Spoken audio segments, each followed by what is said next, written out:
Doctor గారు, ఆస్తికులు అన్నిటికీ దేవుడిపైనే భారమని, ఆయన కృపలేనిదే ఏమీ జరగదని అంటుంటారు. అసలు ఈ దైవ నమ్మిక మూలంగా ఒరిగేది ఏంటంటారు? ప్రేమిల దైవ నమ్మికతో ఒరిగేది ఏమీ లేదు. దైవ నమ్మికల్లో జరిగేదంతా ముప్పే, నష్టమే. ఆ నష్టం ఇంత అంత కూడా కాదు. దేవుళ్ళు నమ్మడం వల్ల లాభం కంటే ఈ సమాజానికి, ఈ మానవులకి కలిగే నష్టం చాలా ఎక్కువ. అది అర్థం చేసి ప్రతివాడు. దేవుళ్ళు నమ్మకం ఈ సమాజ పురోగతికి, సమాజ సంక్షేమానికి ఎంతో నష్టం చేస్తుంది. కొన్ని ఆలోచన ఉండదు. అంచేత దీనిపై ఎన్నో మూఢనమ్మకాలు ఉన్నాయి. మా సమాజంలో రకరకాలైన మూఢనమ్మకాలు ఉన్నాయి. చెప్పలేని మూఢనమ్మకాలు మనకి. అవన్నీ నిజాలకు చాలా పడుతున్నాయి. తలా తోక ఉండదు. ఈ నమ్మకాలను అయ్యే ఆస్తి సమాజంలో ఉన్నటువంటి అనేక దేవుడితో సంబంధించి ఈ ఆచారాలతో, సాంప్రదాయాలకి ఎన్నో నమ్మకాలు చూసావా, వాటి తలా తోకలేదు. ప్రశ్నిస్తే దేనికి సమాధానం ఉండదు. తలా తోక లేని నమ్మకాలు. దేవుడు అనేవాడు అసలు లేనే లేడు. కానీ దేవుడి మీద, దైవ శక్తి మీద, దైవ మహిమ మీద ఎన్నో విశ్వాసాలు, ఎన్నో సిద్ధాంతాలు ఏర్పడ్డాయి.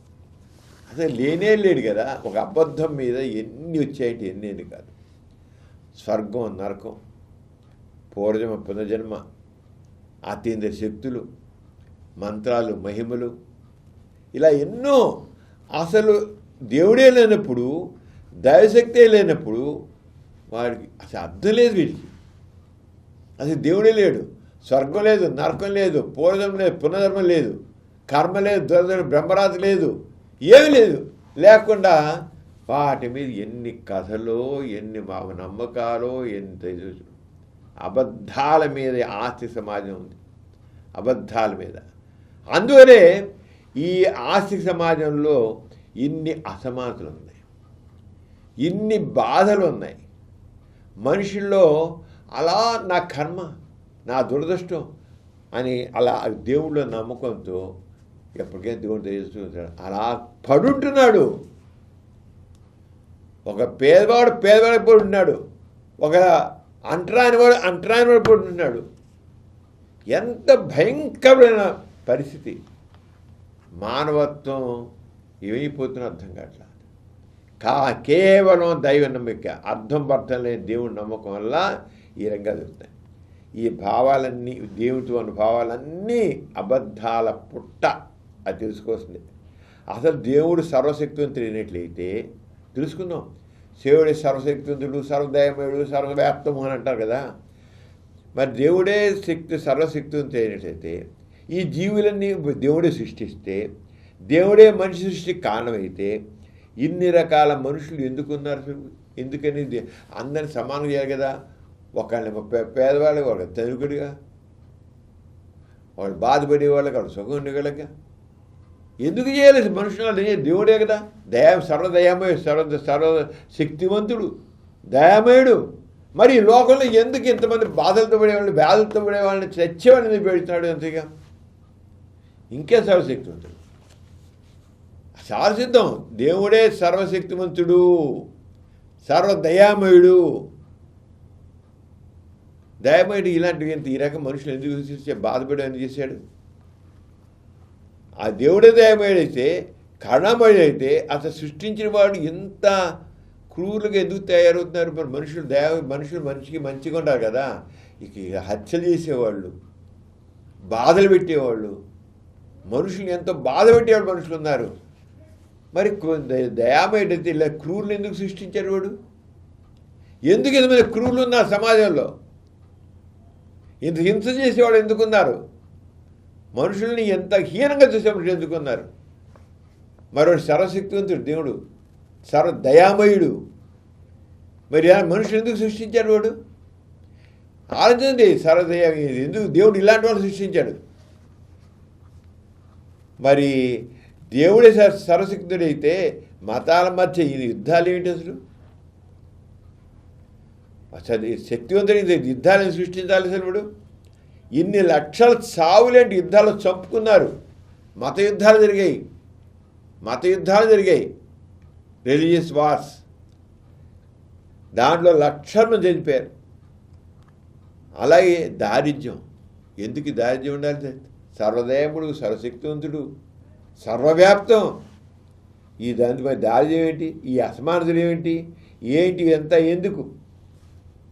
అందుకనే గ్రీకు తత్వవేత్త ఎపిక్యూరస్ అనేవాడు దేవుడి గురించి ఇలా అన్నాడమ్మా, లోకంలోని చెడుని తొలగించాలని ఉన్నప్పటికీ తొలగించలేని వాడైతే ఆ దేవుడు ఒక అసమర్థుడు. చూడు, లోకంలోని చెడుని తొలగించాలని ఉన్నప్పటికీ తొలగించలేని వాడైతే ఆ దేవుడు ఒక అసమర్థుడు దేవుడు. తొలగించగలిగి ఉండి కూడా తొలగించలేకపోతే ఆ దేవుడు పెద్ద క్రూరుడు. దేవుడు దయమేడు కాదు, పెద్ద క్రూరుడు. చెడుని తొలగించలేని వాడు లేదా తొలగించాలని అనుకోని వాడు అయినట్లయితే అతను పెద్ద అసమర్థ క్రూరుడు అని ఎపిక్యూరస్ ఆయన దేవుణ్ణి గ్రీక్ తత్వవేత్త ఎపిక్యూరస్ దేవుడి గురించి అంటే దేవుడి సరే లేడు. ఓ సర్వశక్తివంతుడు, సర్వదయమయుడు, సర్వశాక్తము, సర్వశక్తి అంటే అంత హబ్బక్కు. ఒకవేళ మీరు అనుకున్నట్లు ఉన్నట్లయితే మీ చెప్పిన ప్రకారం అయితే వాడు పనికిరాని వాడు, అసమర్థుడు, క్రూరుడు. ఆ దేవుడు అసమర్థుడు, క్రూరుడు. వాడు తీసిపారాయి. పనికిరాడు ఎందుకు? ఒకవేళ దేవుడే ఉన్నట్లయితే వాడిని ఇప్పుడు చెప్పాను, మీ దేవుడు ఇది ఇలా అసమర్థుడు, క్రూరుడు, ఎందుకు పనికిరాడు వాడు, దద్దమ్మ, వాడు నువ్వు పూజిస్తావా, నెత్తి పెట్టుకుంటావా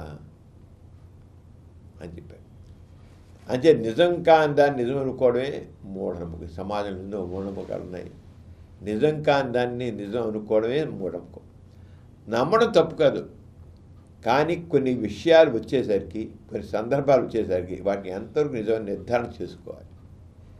హేతుబద్ధంగా లేనప్పుడు, అవాస్తవికమైనప్పుడు ఆ నమ్మకాన్ని మార్చుకోవడానికి సిద్ధంగా ఉండాలి. ఏదో రీజన్గా చూసుకోవాలి. నమ్మకాన్ని ప్రశ్నించడానికి సిద్ధంగా లేకపోయినా అది అవాస్తవికమని, అహేతుకమని తేలినప్పటికీ దాన్నే పట్టుకుని వేలాడడం మూఢనమ్మకం. దేవుడు, దేవుని మహిమలు, స్వర్గం, నరకం, పూర్వజన్మ, పునర్జన్మ, అదృష్టం, దురదృష్టం, జాతకాలు, జ్యోతిషాలు ఇవన్నీ మనం చెప్పుకుంటాం కదా. అతిశక్తులు, మంత్రాలు, యంత్రాలు, విభూతులు, తాయెత్తులు ఇవన్నీ మూఢనమ్మకానికి చెందినవే. ఇవేవి యథార్థాలు కావు, పరీక్షకి నిలబడవు. ఈ నిజ నిర్ధారణకి నిలబడవి ఏవి కూడా నిజాలు కాదు. అంచేది ఇవన్నీ అబద్ధాలే, ఏవి నిజాలు కాదు. మూఢనమ్మకాల్ని ఏదో ఒక రకంగా సమర్థించగలిగిన వాళ్ళు కొన్ని వితండవాదాలు చేస్తూ వస్తారు. వాళ్ళు అడిగే ప్రశ్నలు వాళ్ళ అవివేకాన్ని తెలియజేస్తుంది, వాళ్ళలోని మూర్ఖత్వాన్ని బహిర్గతం చేస్తాయి. ఇలాంటి వాళ్ళు మీరు గాలిని కంటితో చూడలేరు కదా, అంత మాత్రం గాలి లేదంటారా? అదేవిధంగా దేవుడు మీకు కనబడినంత మాత్రాన దేవుడు లేదంటారా అంటారు కొంతమంది. కానీ ఇక్కడ ఒక విషయం తెలుసుకోవాలి. గాలి కళ్ళ కనబడిపోయినా గాలి ఉనికి అందరికీ తెలుసు. గాలి ఉంటే ఎలా ఉంటుంది, గాలి లేకపోతే ఎలా ఉంటుంది మనకు తెలుసు. అది నిరూపణ చేసి చూపించవచ్చు. కానీ దేవుడు అలా పరీక్షకు నిలబడే విషయం కాదు.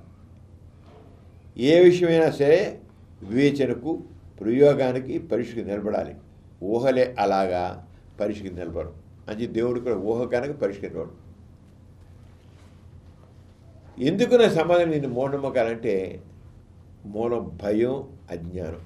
మనిషి అజ్ఞానంలోంచి, భయంలోంచి దేవుడి అనే భావం పుట్టుకొచ్చింది. అది తెలుసుకోవాల్సింది. అది కేవలం నిరాధారమైన ఊహ. ఆ దైవభావం నుంచే అనేక సిద్ధాంతాలు పుట్టుకొచ్చాయి. అబద్ధం మీద సిద్ధాంతం రావడంతో అబద్ధాన్ని కాపాడుకోవడానికి అనేక మరిన్ని అబద్ధాలు చెప్పడం లేదు. ఒక అబద్ధానికి మరిన్ని అబద్ధాలు. ఒక అబద్ధం ఆడితే దాన్ని కవర్ చేసుకొని 100 అబద్ధాలు ఆడాల్సి వస్తుంది. ఆరోగ్య దేవుడేది అబద్ధం కనుక అబద్ధాన్ని కాపాడుకోవడం కోసం 100 రకాల సిద్ధాంతాలు పుట్టుకొచ్చాము ఆస్తికత్వంలో. అబద్ధాల నుంచే మహిమలోనూ కూడా కట్టుకథలుగా పుట్టుకొచ్చాయి. ఈ పురాణాలు, ఈ పౌరాణిక గ్రంథాలు అన్నీ ఒట్టి కట్టుకథలే. ఏ ఒక్కటి నిజం కాదు. ఆ దేవుడి గురించి వాళ్ళ బ్రతుకుల గురించి అల్లిన కథలు చూస్తుంటే ఎంతో హాస్యాస్పదంగా ఉంటుంది. పైగా ఒకదాని గురించి పొంతన ఉండదు. మత గ్రంథాలు చెప్పిన విషయాల్ని విజ్ఞతతో వివేకంతో పరిశీలిస్తే అన్ని అర్థంలేని తేలిపోతుంది. ఈ మత గ్రంథాలు, ఈ మత విశ్వాసాలు ఏవి కూడా మనిషిని మంచి వ్యక్తిత్వంతో పెరిగేందుకు తోడ్పడవు. పైగా అతనిలోని వివేకాన్ని, మేధస్సుని పనికి రాకుండా చేస్తాయి. మెదడుకి చెదలు పట్టేట్లు చేస్తాయి. మతాలు మనిషిని మోక్షంలో ఉంచబట్టే ఇంతకాలం ఆ మోక్షం ఉంచబట్టి ఆ మతాలు బతుకుతూ వస్తున్నాయి. అంతే. మోక్షంలో, ఆ మోక్షం మురికిలో మనిషిని ఉంచబట్టే ఈ మతాలు ఉంటున్నాయి. మనిషి ఆలోచిస్తే ఈ మతాలు ఉండవు. ఈ సందర్భంలో సోక్రటీస్ వాడు గుర్తించుగా, సోక్రటీస్ పెద్దాన్ని ప్రశ్నించాలి, గుడ్డిగా నమ్మొద్దు, ప్రశ్నించడం, పరిశీలించడం, పరీక్షించడం మనిషికి అవసరం అన్నాడు సోక్రటీస్. వివేకాన్ని, విజ్ఞతని ఉపయోగించాలన్నాడు. ప్రశ్నించే తత్వాన్ని మనిషిలో ప్రవేశపెడితే ఆటోమేటిక్గా సమాజం ముందుకు వెళుతుంది అన్నాడు సోక్రటీస్. ప్రశ్నించు, పరిశీలించు, పరీక్షించు. ఎప్పుడైతే వాళ్ళు వివేకం వస్తుంది. సమాజం మతపరమైన ఆలోచనలు, విశ్వాసాలు ఎప్పుడూ కూడా సమాజాన్ని ముందుకు తీసుకెళ్ళవు. అది గుర్తించాలి. ఈ మత విశ్వాసాలు ఉన్నాయే, ఇవి ఎప్పుడు సమాజం ముందు నడపవు. మూఢనమ్మకాల సమాజ ప్రతికి అవరోధం. అంచేత ఈ రకంగా ఈ మూఢనమ్మకాలు కానీ ఇవన్నీ కూడా సమాజానికి ప్రతి వ్యక్తి విజ్ఞతతో, వివేకంతో వ్యవహరించాలి. ఆస్తికత్వం మనిషిని ఆలోచింపకుండా మూఢునిగా, మూర్ఖునిగా ఉంచుతుంది. అంచేత ఆస్తిక సిద్ధాంతాలన్నీ కూడా ముఖ్యంగా ఏంటంటే మనిషిని ఆలోచించకుండా గుడ్డిగా నమ్మమంటుంది. గుడ్డిగా అంతే. ప్రశ్నించద్దు, పరిశీలించద్దు, పరీక్షించద్దు. అంతే. గ్రంథాలు రాశారుగా నమ్ము అంతే. దేవుడి గురించి ప్రశ్నించడానికి వీల్లేదు, దైవ విషయం ప్రశ్నించడానికి వీల్లేదు. అంచేత అందుకే ఆ రంగం మనిషిని అలాగా మూఢత్వంలో ఉంచి, మూర్ఖత్వంలో ఉంచి ఈ మతం మనుగడ సాధిస్తుంది. ఈ సమాజంలో ఈ అసమానతలన్నీ ఇలా ఉన్నాయి, మనుషుల బాధలు ఉన్నారు. ఎప్పుడైతే ఈ దైవభావాన్ని మనం తీసి పక్కన పడేస్తామో అప్పుడే సమాజం ప్రాక్టీస్ సాధిస్తుంది. కానీ మనలో సమాజంలో ఈ ఆస్తిక సమాజంలో మనిషి ఆలోచించకుండా ఉంచడం, మూడుని ఉంచబట్టే అనేక ఛాందస భావాలు మనిషి పట్టి పీడిస్తున్నాయి. అవేంటో ఇంకా తెలుసుకుందాం. ఈ కార్యక్రమం మీకు ఎంతో నచ్చింది కదా. ఇటువంటి మరిన్ని వీడియోల కోసం అనతి కాలంలోనే 20 కోట్లకు పైగా వ్యూస్ సాధించిన సమరం ఛానల్ సమర్పించు పాజిటివ్ ఎథియిజం తెలుగు ఛానల్కు సబ్స్క్రైబ్ చేయండి, లైక్ చేయండి, మీ ఫ్రెండ్స్కి షేర్ చేయండి. అలాగే ప్రక్కనున్న గంట సింబల్ని ప్రెస్ చేయడం మర్చిపోకండి.